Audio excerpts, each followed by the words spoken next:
अस्सलाम वालेकुम, उम्मीद करता हूँ खैरियत से होंगे। मैं हूँ फैसल बशीर और देख रहे हैं अपना चैनल एफबी टॉक्स। नाज़रीन, साहब को मेरा लास्ट वीलॉग याद होगा जो कि शोएब अख्तर के बारे में था कि जैसे नेशनल टीवी में उससे बदतमीजी और ज़्यादती की गई। उस वीलॉग में मैंने मेनली 2 पॉइंट्स को उठाया था।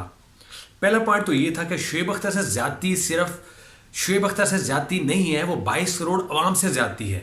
उनकी बेइज्जती 22 करोड़ अवाम की बेइज्जती है, इसका अजारा करना होगा।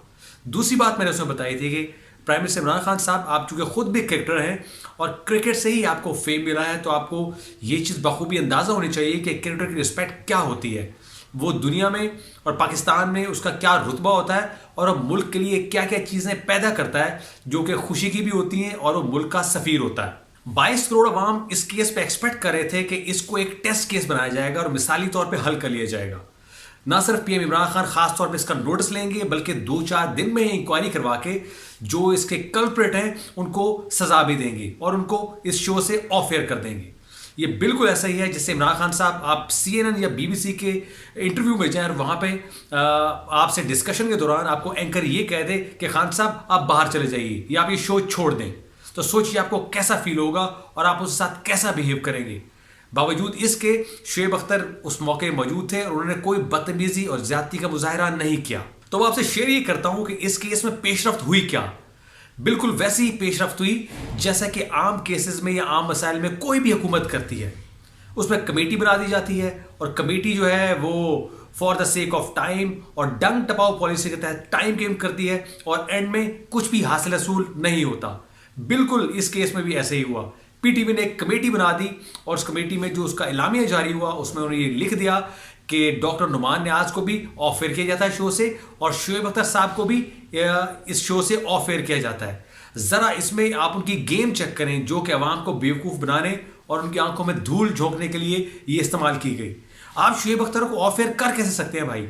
वो तो ऑलरेडी ही रिज़ाइन कर चुके हैं और वो वहाँ से जा चुके हैं। उनका पीटीवी से अब मजीद कोई मुआहिदा नहीं है, ना वो पीटीवी पे आना चाहते हैं, तो आप उन्हें ऑफ एयर कैसे कर सकते हैं? ऑफ एयर तो एक ही बंदे को कर सकते हैं जो कि डॉक्टर नुमान नियाज है और वो आपका एम्प्लॉय है।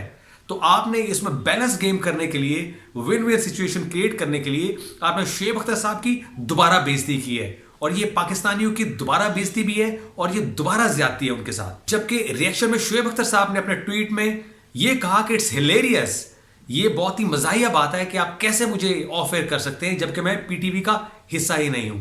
तो खान साहब, आप क्यों इस कौम को दोबारा हंसने का मौका देना चाहते हैं? ये कौम जो अपने स्टार्स की बहुत इज्जत करती है और उन पे अपनी जान निछावर करती है क्योंकि वो हमारे लिए खुशी का सामान पैदा करते हैं। जैसा कि हमारी क्रिकेट टीम हमारे लिए कंसेक्यूटिव वर्ल्ड कप में 3 मैचेस जीत के इस कौम को वो खुशी दे रही है जो 3 साल में कम से कम आपकी हुकूमत नहीं दे सकी। पाकिस्तानियों की आवाज़ है कि ये शोएब अख्तर साहब के साथ ज्यादती है और हम ये ज्यादती नहीं होने देंगे, क्योंकि हमारे ख्याल से ये ओपन एंड शट केस है। वहां पे 4-5 गवाह और ही मौजूद हैं जो कि गवाही दे देंगे कि एंकर ने शोएब अख्तर साहब से बदतमीजी की और बात भी कोई नहीं थी। इसके लिए क्या इंक्वायरी कमेटियां, क्या ऐसे हालात पैदा करने कि आप कौन सी ऐसी कोई क्रिमिनल इन्वेस्टिगेशंस कर रहे हैं जिसमें आपको शहादतें चाहिए, जिसमें आपको टाइम चाहिए, जिसमें आपको फोरेंसिक करना पड़ेगा जो कि टाइम लेगा। तो ये simply open and shut case था। खान साहब, आपकी दूसरी कमजोरी ये है कि आप पब्लिक सेंटिमेंट को बिल्कुल नहीं समझते और ज़बान खल्क नकारा खुदा होती है। पब्लिक में 22 करोड़ लोगों में अगर कोई एक बंदा होगा जो डॉक्टर नुमान नियाज की साइड पे होगा तो वो सिर्फ डॉक्टर नुमान नियाज ही होगा। आप पूरे पाकिस्तान में चैलेंज कर लीजिए कि आपको दूसरा आदमी नहीं मिलेगा जो उनको फेवर करे और ये कहे कि ज्यादती शोएब अख्तर की है। तो खान साहब, प्लीज़ अवाम के मैंडेट को, अवाम के सेंटीमेंट को समझिए और केस को मेरिट पे हल करें। ये ओपन एंड शट केस है, इसको मत लटकाइए, ना उन किताबों का हिस्सा बनाइए जो कि इंक्वायरी कमेटीज में बाकी किताबों का हिस्सा बन चुकी है। वरना कम से कम अगर अवाम आपको भूल जाएगी तो इसमें अपनी तारीख आपको ज़रूर याद रखेगी कि एक क्रिकेटर था और उसके दौर हुकूमत में एक क्रिकेटर से ही ज्यादती और बदतमीजी हुई और इस क्रिकेटर ने मिट्टी पाव पॉलिसी के तहत एक कमेटी बना दी और उस कमेटी से हासिल रसूल कुछ नहीं निकला। इस केस के बारे में आप कैसा सोचते हैं और आपका फीडबैक क्या है और हुकूमत को उसके लिए क्या करना चाहिए? कमेंट बॉक्स में हमें जरूर बताइएगा।